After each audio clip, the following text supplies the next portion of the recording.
एबे समय आमर एक्सपर्ट टिप्स नबार एवं आम सहित जे एक्सपर्ट हिसाब रे अछंती प्रोफेसर डॉक्टर अजय कुमार पट्टनायक जे कि जड़े उद्यान कृषिविद। सर नमस्कार एवं स्वागत करुच्ची आपनको। आज भी फूल चाष विषय जानिबा आपण जदि ई पारंपरिक चाष रु हटिकी फूल चाष करिया पई हम युवा व्यवसायी मानकु परामर्श देबे तले जने काहे की फूल चाष करिवो। आजिकर युवपीढ़ी से मैंने चाहूँगी जे आमे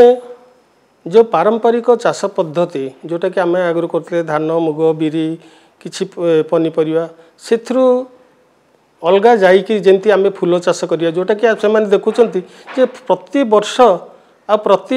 माने ऋतु रे आमे जदि आमर जिते फूल दरकार होचे आमे बाहर राज्य आणुचे तेणु से मन बड़ेला जे आमर राज्यर पानी पवन माटी ये कौन किछि लाभ नहीं किंतु ठीक देखा गले आम राज्यर ये जो 10टा जो अच्छी आमर पाणीपाग बा मौसुमी वायु अनुसार आमर माटी आ पाणीपाग को आम विभक्त कर 10टी विभाग जो कराई विभिन्न प्रकार आम फूल चाष करमती साधारणतः आमर आगुरी चाषी भाई मैंने आमे भी आमर गाँ गहल आमर बाड़ी बगीचा अगणा ये आम फूल टी कि लगते निजर चाहिदा जी करने आम करते आम बजार को जा बिक्री करने को नौ ना किंतु बेले बेले आमर देखाई जे किसी चाषी भाई से मानकर बाहर जो पनीपरिया जमी टमाटो बैगण लंका एमती चाष कर मझे मझे गेंडू फूल गछ लगे जदि पचारे जे तुम बड़ आकार कहीं एमती गोटे फूल चाष करूना से कहती ना आमर प्रकृत में आमर चाषटा हूँ आमर बैगण कि टमाटो कि लंका किंतु से कहाड़े अन्यर नजर पड़ से आम मझे मझे गेंडू चाष करुचु तार से लोकंर नजरटा से फूल उपर पड़ो किंतु प्रकृत ता कथा नुहे गेंडू गछरू गोटे प्रकार रस ता चेरु गोटे रस खेराण हुए जोटा कि आमर निमाटोड को दमन करे ये जो गेंडू गछर चेरु जो प्रकार गोटे प्रकार रस निवृत्त हुए जोटा कि आमर माटी थिबा सूत्र जीव को मध्य दमन करिथाय। आमर ओडिसा विभिन्न प्रकार जलवायु और पाणीपाग सहित माटी भी भिन्न प्रकार तेणु कौ अंचल कि प्रकार फूल चाष हुए जोटा को लेकिन चाषी टिके लाभ कर जो विभिन्न अंचल मुझे कहली आमर दक्षिण में गंजाम है कोरापुट है पूर्व में आमर जो पुरी भुवनेश्वर बालेश्वर आमर पश्चिम जो नुआपड़ा कलाहांडी संबलपुर सुंदरगढ़ यही सब जिला मानक आम विभिन्न प्रकार फूल चाष कराऊँच जोटा कि आम कहे जो अंचल जोटा फूल उपयोगी जमती आम कह अर्किड जो गोटे फूल सेटा आमर जो पहाड़िया अंचल जोटी कि आमर शिमिलपाल मयूरभंज कोरापुट फुलबाणी दारिंगबाड़ी ये सब एरिया रे आमर भल भाव में चाष कर तार प्रकृति एमती आमर तार से पाणीपाग मटीटा को करते से फूलटे भल भाव में चाष कर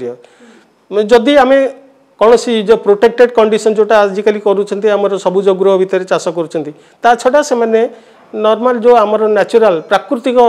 परिवेश रे चाष करें। द्वितीय कथा है आमर ये जो उपकूलवर्ती अंचल जिला मानक जो चाष कराऊँच से गुड़क आमर कर गेंडू चाष कर रजनीगंधा सेबती आस्टर ता छड़ा आमे आहुरी गोटे तार आमर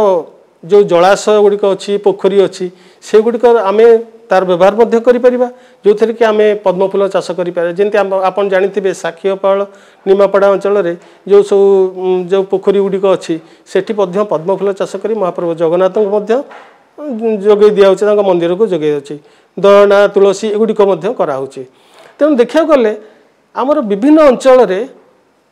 आमर विभिन्न प्रकार फूल चाष जमी कहली बर्तमान कह गले आमर बहुत उद्योगी चाषी से मैंने कौन करुँच ना देखुं बाहर राज्य आमर लिलियम आसूँ अर्किड आसूँ आंथुरियम आसूँ यही सब चाष गुड़िक आम कहीं करें तेणु बर्तमान तो सरकार प्रोत्साहन दौरान सबुज गृह प्रोत्साहन दौरान स्प्रिंकलर प्रोत्साहन दौरान तापर फर्टिगेशन सिस्टम प्रोत्साहन दौरान तेणु से कौन मन बड़े आउ से किसी एरिया तांकर कौन जंगल एरिया जोटा कि परिवेश माने प्राकृतिक परिवेश भितर थी सेठी आमर नहीं कि चाष फूल चाष कर सबुज गृह कर अर्किड कर लिलियम जेरबेरा ये सब प्रकार चाष कर बर्तमान देखा गले से बहुत प्रकार माने यही सब चाष करी प्रथम अवश्य से प्रथम वर्ष से किसी बहुत क्षति सही पड़े कारण एस्टाब्लीशमेंट जो आम जो गोटे ये करिया पड़े से बहुत खर्च करिया पड़े किंतु परवर्ती वर्ष गुड़िक से लाभवान हो যত্ন তো নিশ্চিত নেବାକୁ পড়িব বিভিন্ন প্রকার ফুল গছর যত্ন কেমতি জনে নব माटी माटीटा है बालिया दोरसा निगिड़ा माटी होता दरकार कारण आप जानते कौन सी रुगुड़िया बा पथुरिया जो जोटा कहते आपणकर चिकिटा माटी सेठी केबे भल भाव फूल चाष हो कारण तार फूल गछर आमर जो ऋतु अनुଯାयी फूल जो लगा सेगुड़िक होची तार चेर गुड़िक बहुत कम तौक जाए बेसी तौक जाई न थाए तेणु से जगटा आपणकर प्रकृत भाव में आपणकर निगिड़ा होता दरकार माने दोरसा होता दरकार आ उर्वर होता दरकार से आम जदि जंगली माटी जोटा कि आपणकर जंगल पत्र फत्र पड़ी जंगल पत्र पड़ी सड़ी जाइए आटा ह्यूमस हो से गुड़िक माटी आनिक देवा से भल फूल हो पार जड़े चाषी जो फूल चाष को जाऊे से लाभ चाहिए एवं फूल आम जाचे गोटे बड़ चाहिदा जी फूलर अच्छी से अनुसार आम चाषी से उत्पादन करूना तेणु मार्केट लिंकेजटा केमती जड़े कर फूल चाषी देखु ये जो चाषी माने प्रकृति में आम देखा गले आमर भुवनेश्वर गोटे जदि छोट उदाहरण आपको देवी भुवनेश्वर में आम विभिन्न जगह प्रति छकरे प्रति गली में कह गले आम फूल दुकान है प्रति थर तांको फूल चाषी आनिक जोगे दौरान जो गोटे लूज फ्लावर आनिक जोगे दौरान किंतु जोटा हाईली कॉस्टली फ्लावर जमी आपंकर कहूँ ऑर्किड है आंथुरियम है कि लिलियम है एगुड़िक जो चाषी उद्योगी चाषी कर कहार केते चाहिदा अच्छी को फूल व्यवसायी से गोटे मार्केट सर्वे करा पड़ो सर्वे कर सारापर से आसी कौन कर जार जी दरकार से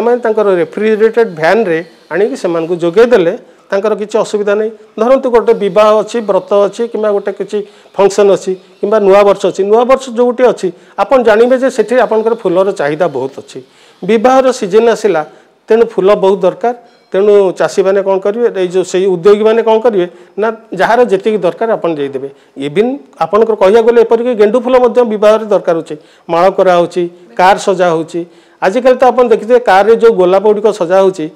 चाषी मैंने आमर राज्य सरकार उद्यान विभाग से चाषी मान को मिनु पार्ले भेराइटी जो गोलाप देते जोटा कि बहुत खोला पड़िया माने आपनकर ओपन जगार लगेले बा प्रोटेक्टेड कंडीशन न होकर भी जदि खोला जगार लगेबे माटी आ पानी भल थिबा दरकार सेठी बहुत बढ़िया ये होची आ से माने मार्केट को सप्लाई करछन्ती कहिया को गले सेमानकर जो फूलटा अमल करिवे को स्टेज रे अमल करिवे आ चाहिदा जंती मार्केट रे तार 2-3 दिन रहिबो तेणु कढ़ अवस्था रे गोटी जोड़ी पाखुड़ा खोली से अवस्था ताको अमल करिक आनिकी जदि देबे ताल निश्चित भाव में लाभवान हो पार मुझे गोटे पचार कारण एवं जो आम बाहर बेसी फूल उत्पादन करुचे ओडिशा मार्केट केते फूल चाषी दरकार माने फूल दरकार देखो आमर बर्तमान कह गले पाखापाखि 7,000 हेक्टर रे आमर फूल चाष होची ओडिशा रे आउ जो थर कि आम 25,000 टन पाखापाखि आम लूज फ्लावर पाउचे आउ 6,000 लक्ष कट फ्लावर आम पाउचे किंतु जहाँ ये सब जहाँ पाउचे आमर लोकल मार्केट रो चाहिदा मात्र 20-30 भाग से पूरण कर पारुचे बाकी तक आम बाहर राज्य आम ये करचे प्राय आमदानी करुचे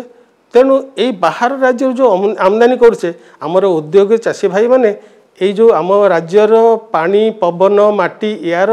सदुपयोग निहाती भाव में करिया दरकार आ सेठी से निश्चित भाव में आम जो बाहर राज्य मगौचे सेटा नकरी से निजे चाष करें आमर मार्केटा को ये कर बहुत धन्यवाद सर।